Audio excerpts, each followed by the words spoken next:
mensagem de Deus nessa noite, nesta ceia, em que o Senhor nos convoca segundo a mais importante, no seu próprio sangue, nós estamos diante da mesa, da santa mesa do nosso Senhor nesta noite. E eu glorifico a Deus. Quando eu venho para a ceia, o meu coração de antemão me inclina a ministrar sempre uma palavra que esteja dentro do assunto da morte, crucifixão e ressurreição de Jesus. Então, a minha inclinação, salvo alguma orientação específica de Deus, é sempre vir na ceia, onde o texto de referência seja um texto dos capítulos que se referenciam nesses episódios da morte, crucificação e ressurreição de Jesus. E nesse texto, é o texto em que Jesus, de maneira solene, de maneira aberta, com claridade solar, de maneira muito objetiva, ele escancara diante dos seus discípulos, prenunciando, vaticinando, profetizando a sua morte. Jesus antecipa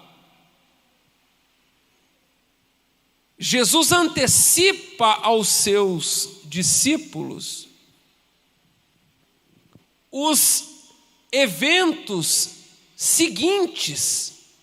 Jesus antecipa aos seus discípulos o que vai acontecer daqui a pouco, para que eles não sejam, de alguma forma, apanhados de maneira desprevenida.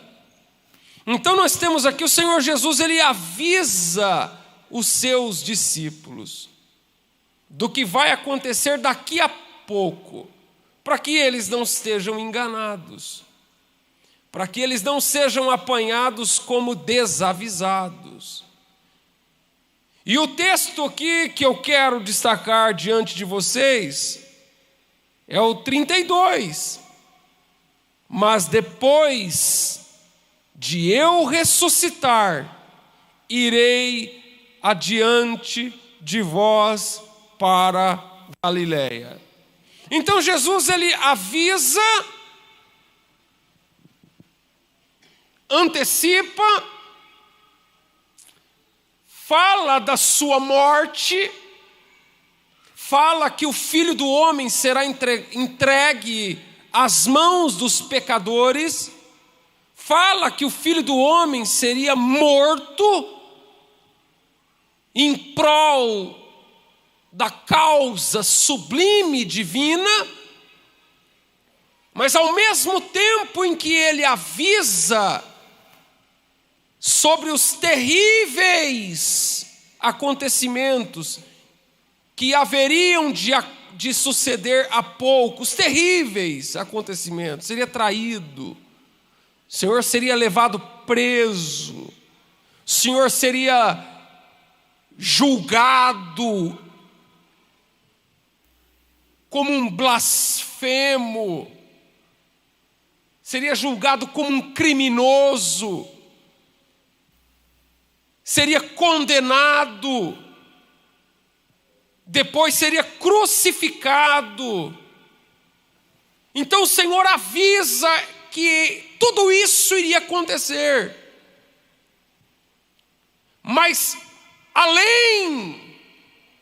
para além de tudo isso que iria acontecer, que ele ia ser conduzido injustamente a morte de cruz, ele também avisa solenemente que ele haveria de ressuscitar.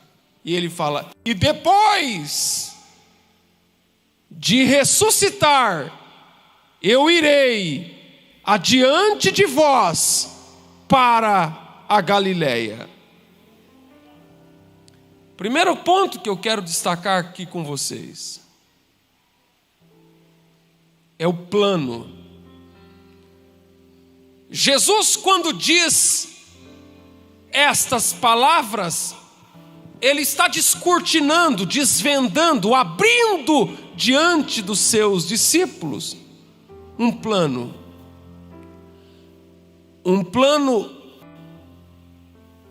divino, um plano celeste, um plano perfeito.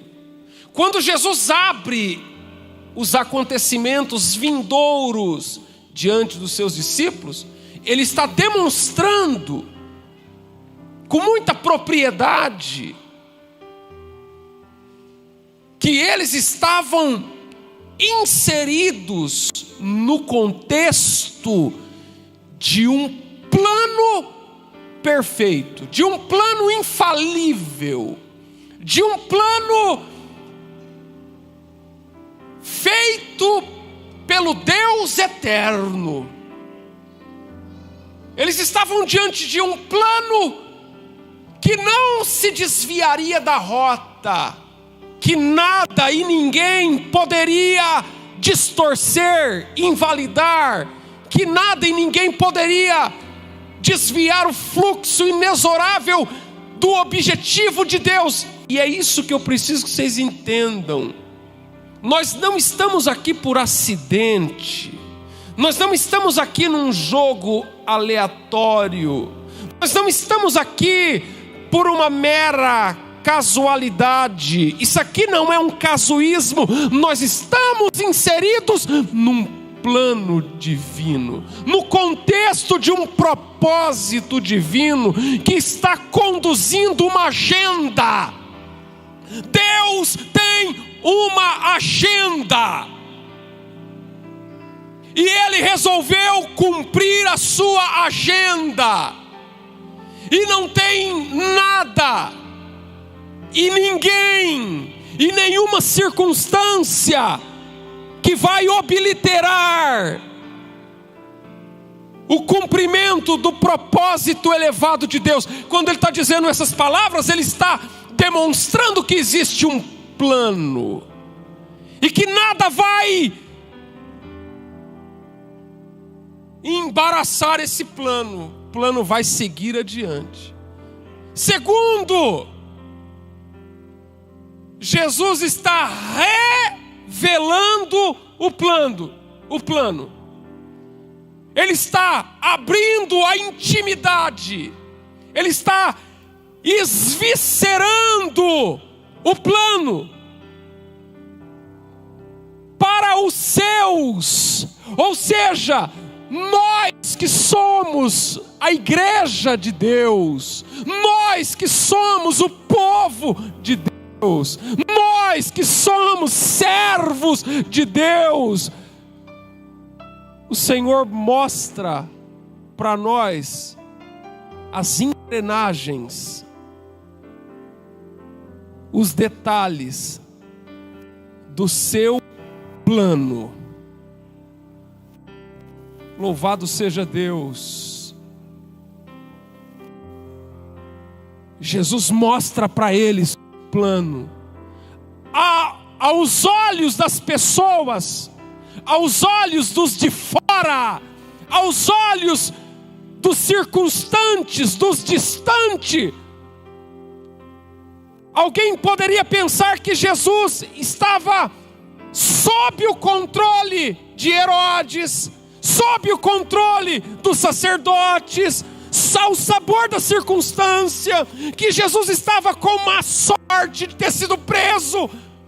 Mas para os seus discípulos, para aqueles que estão no seu regaço, no seu recôndito, eles estão recebendo a revelação de um plano.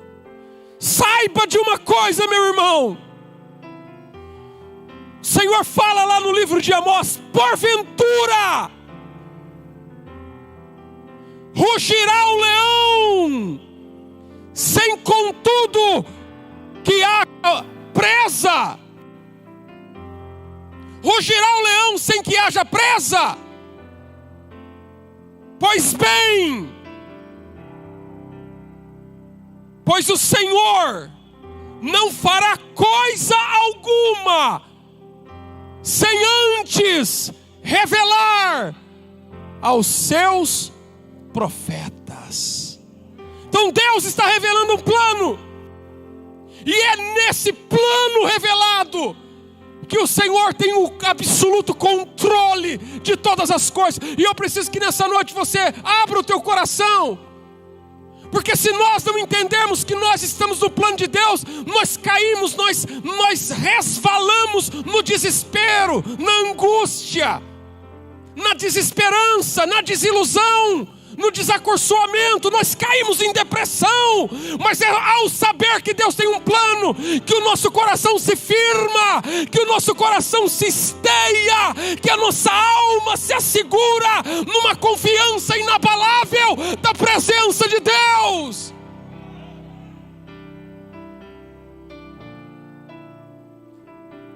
Aqui é a revelação de um plano, mas a revelação de um plano cheio de coisas que aparentemente não vai dar muito certo. Aqui tem a revelação de um plano, e esse é o terceiro ponto, que muitas vezes Deus nos revela um plano, e o desdobramento desse plano faz com que a gente se depare com diferentes contradições, que é o que na filosofia chama-se de paradoxo. Paradoxo é uma aparente contradição. É algo que parece que é uma coisa, mas na verdade é justamente o contrário. Porque quando ele revela o plano, os acontecimentos vai dar aparência de derrota, vai dar uma aparência de tristeza, vai dar uma aparência de descontrole, de desgoverno, porque agora o Filho do Homem vai cair nas mãos dos homens. E alguém pode dizer: que plano é esse? Que plano é esse em que Jesus é capturado? Em que plano é esse em que Jesus é traído? Em que plano é esse que ele é crucificado? Que plano é esse? Que plano furado é esse que está dando tudo errado? E talvez vocês estejam falando: pastor, depois que eu comecei a frequentar a igreja parece que piorou. Depois que eu passei a buscar Deus parece que a coisa apertou. E aí você está vivendo uma contradição. E aí eu estou dizendo nessa noite: confia no Deus que fez o plano, porque a aparente derrota na verdade é a maior de todas as vitórias. Labacandarabagai. Aquilo que parece ser ruim, na verdade é bom. Aquilo que parece ser triste, na verdade é alegria. Aquilo que parece ser uma decepção, na verdade é a nossa esperança. Então, não confie na circunstância, não confie no fato. Você já viu daquela historinha que conta da sorte e do azar? É fulano, você teve sorte de ter ganhado esse corcel. O camarada foi lá e ganhou um corcel. Outro falou: você teve sorte. Aí o corcel foi lá e caiu num buraco e machucou. Aí veio a mesma pessoa e falou assim: você teve azar porque você ganhou o corcel. Ele foi lá e tropeçou num buraco e quebrou as pernas. E aí fica aquela coisa. Daqui a pouco acontece um outro fato e a pessoa fala, você teve sorte. Então não é sorte e nem azar, não é o fato, é o Deus que está atrás do fato. Vou provar para você, para que José chegasse ao trono, ele teve que viver uma sequência de coisas que deu errado na vida dele para ele chegar onde Deus queria que ele chegasse. Não foi fazendo que tudo desse certo, que ele chegasse lá no topo. Foi dando tudo errado. Então não confie no fato. Não se estremeça pelo fato. Porque Deus está acima do fato. Tem coisa que parece que é bom, mas na verdade é uma derrota.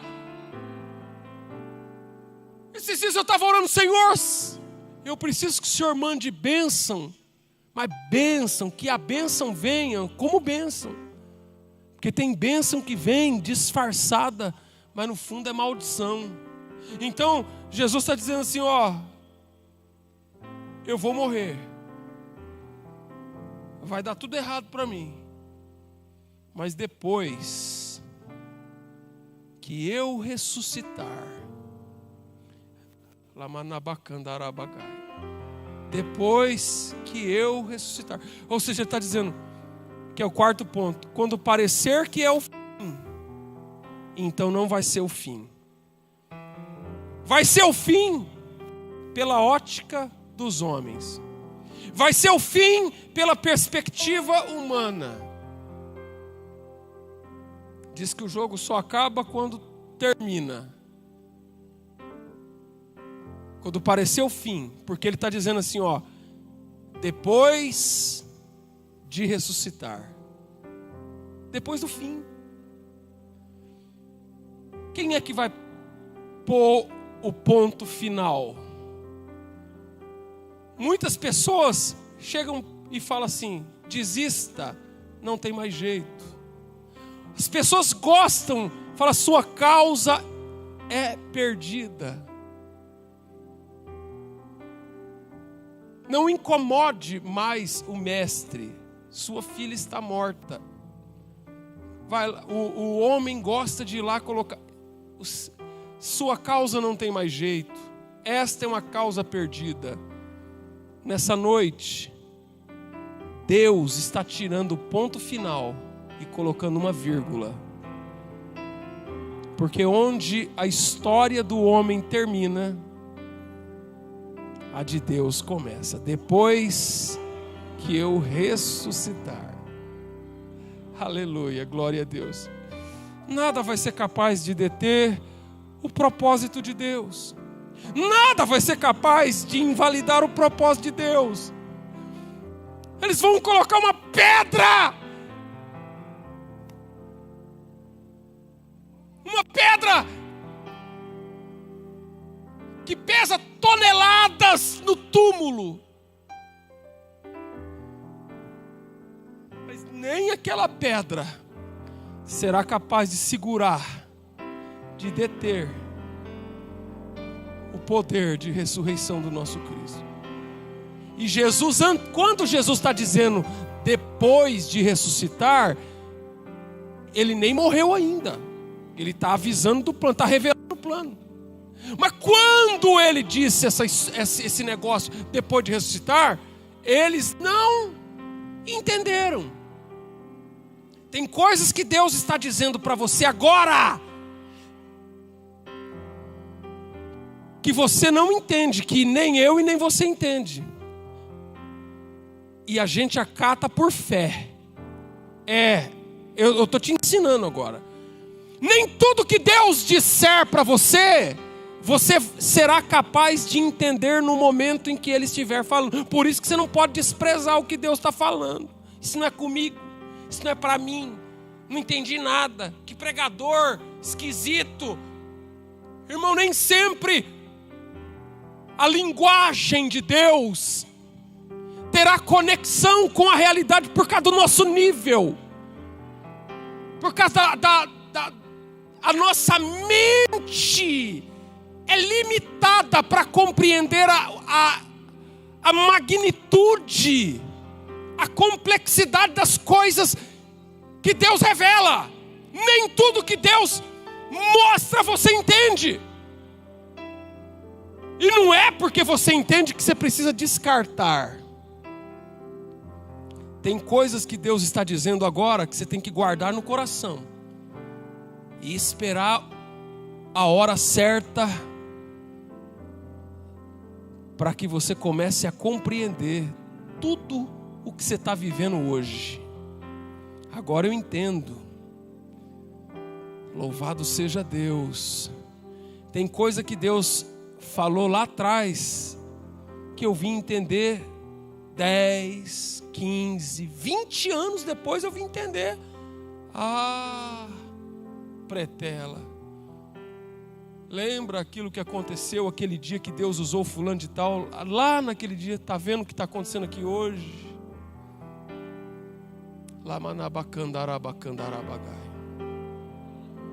Louvado seja Deus. Esses dias aconteceu algo que me deixou muito triste e aborrecido. Mas no dia seguinte aconteceu outra coisa que me deixou muito feliz e agradecido. Porque só pelo acontecimento do dia que me deixou triste, que me preparou para o acontecimento futuro. Eu falei, Senhor, glória a Deus, porque agora eu já sei como agir. O Senhor está sendo bom comigo. Eu que não estava entendendo. Então, tem coisas que estão acontecendo agora que você não está entendendo.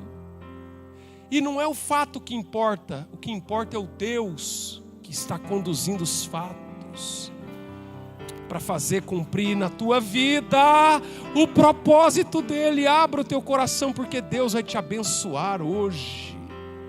Depois de ressuscitar. O fim não é o fim.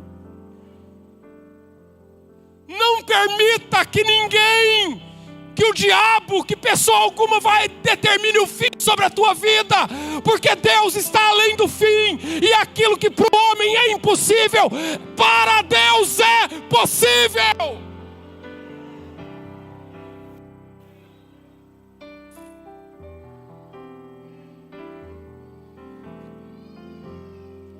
Outro ponto aqui, Deus sempre está um passo à nossa frente. Eu estou dizendo um passo, eu estou dizendo um passo como um modo de dizer. Na verdade, Deus está infinitamente na nossa frente, mas Deus sempre está à frente de nós.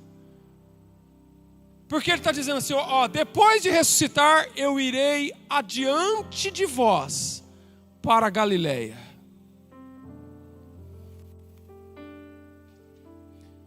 Ou seja, estou avisando que depois que eu ressuscitar, eu vou na tua frente.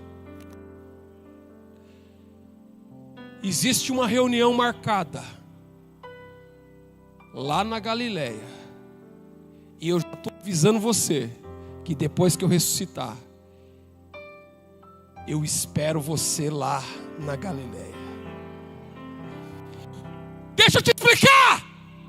No propósito de Deus para a tua vida, no que Deus tem marcado para você, não tem juiz, não tem problema, não tem obstáculo, não tem política, não tem homem, não tem demônio, não tem diabo, não tem doença, não tem morte que vai impedir, que vai atrapalhar. É isso que Ele está dizendo. Não tem nada. E no propósito que Ele tem para você, é um plano tão perfeitamente e bem traçado,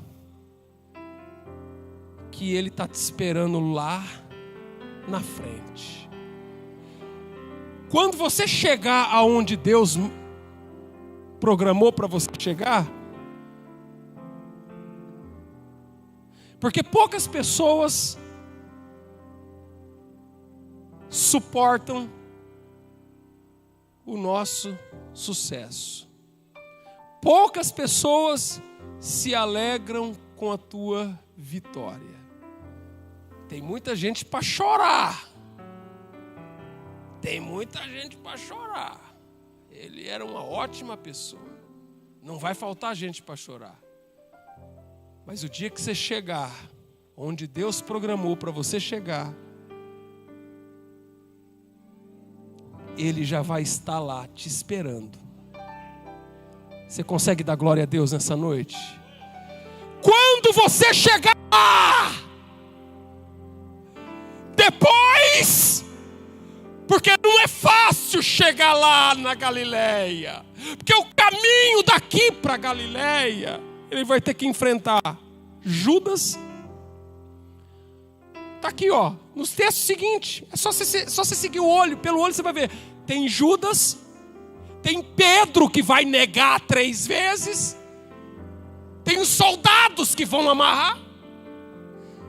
Tem os tribunais. Tem todo um processo que vai tentar impedir dele chegar lá na Galileia.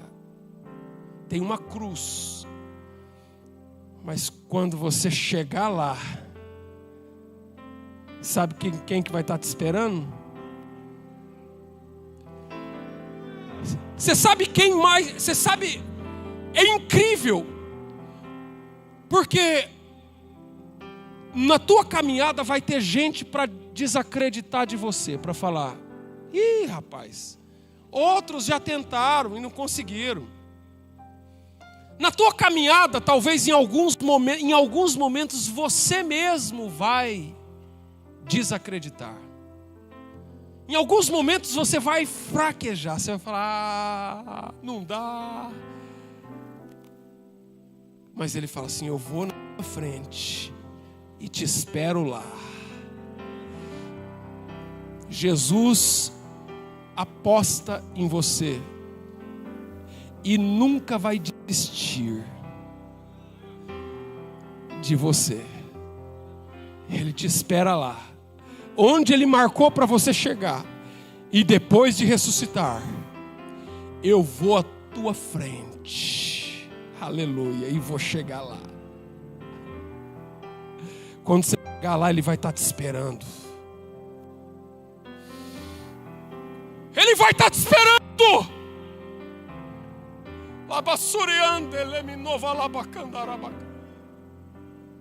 Ele vai estar te esperando.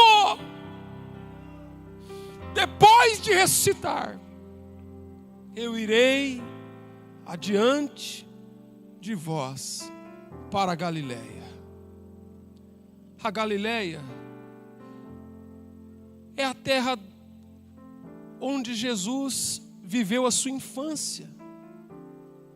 A Galileia é onde tudo começou.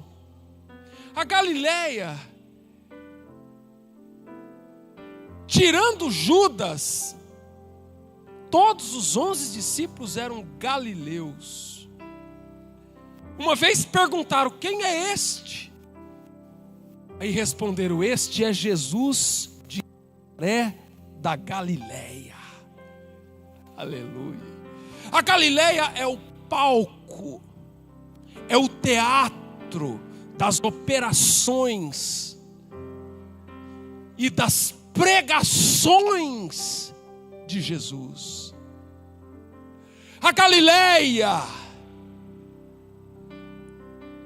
é a terra do desprezo. Se você olhar no Antigo Testamento, quando Salomão construiu o templo, ele gastou uma fábula para construir o templo. Ele gastou muito dinheiro para fazer o templo de Salomão, o templo da glória de Deus, aquele templo. Ele gastou muita grana para fazer aquele templo. Quando ele terminou o templo estava lindo. Só que o reino de Israel estava atolado em dívidas. E sabe o que Salomão fez? Pegou uma parte do território e vendeu como pagamento da dívida. Deu como para pagar a dívida. E quem pegou ainda não ficou tão contente. O povo que morava na Galileia, que pegou essa parte da Galileia e deu como pagamento dessa dívida, como você acha que esse povo se sentiu? Como você acha que o povo foi rifado? Durante todos os tempos dali para frente, pairava sobre a região da Galileia, sobre aquele território, um ar, uma aura de menosprezo. Porque se você tiver que vender um patrimônio para dar numa dívida, você vai vender aquilo que para você tem menos valor, você vai vender o que te interessa. Então eles foram vendidos. E aquela terra ficou, essa terra, a terra da Galileia. E aonde que Jesus executou 2/3 do ministério de Jesus aconteceu na Galileia, que é a terra do desprezo. Jesus falou. Só que quando Jesus começou a palmilhar a Galileia com seu ministério, Cafarnaum, Betsaida, quando Jesus começou a operar milagres, a notícia corria: a Galileia agora é outra. Jesus é chamado de Galileu. A história da Galileia muda. Louvado seja Deus. Aquela história de desprezo, aquele ranço de abandono. E eu sei que Deus está falando essa noite. E Jesus promete, depois de ressuscitar, eu irei adiante de vós. Para onde?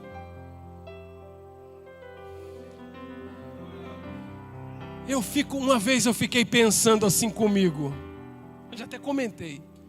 Se um dia, qual que é o lugar que você iria? Qual é o lugar que você iria depois de passar por uma situação terrível? Qual que é o lugar que você iria? Depois de passar por uma grande enfermidade, depois de passar por uma situação, qual é o lugar que você iria? Depois de ressuscitar, para onde que Jesus iria? Para a casa dele? Para a casa da mãe? Para a casa dos irmãos, dos primos? Quem que você queria ver primeiro para dar um abraço? Aí Jesus falou assim: depois que eu ressuscitar, eu vou na frente de vocês para Galileia. E lá nós vamos nos encontrar. Aleluia, glória a Deus. A Galileia nunca mais foi a mesma. Fica de pé. Fica de pé. Por favor.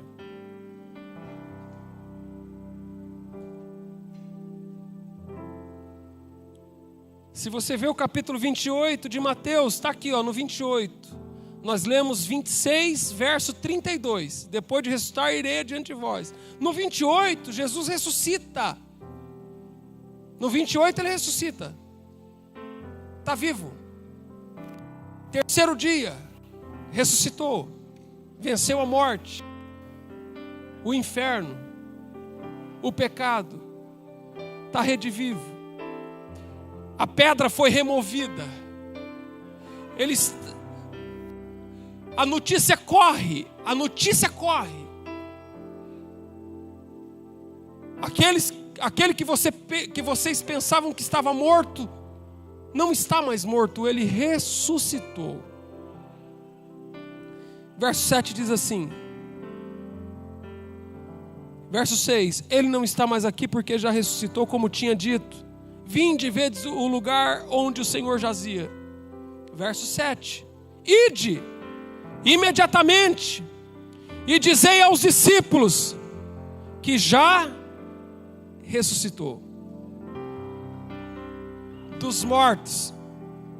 E eis que ele vai adiante de vós para a Galileia.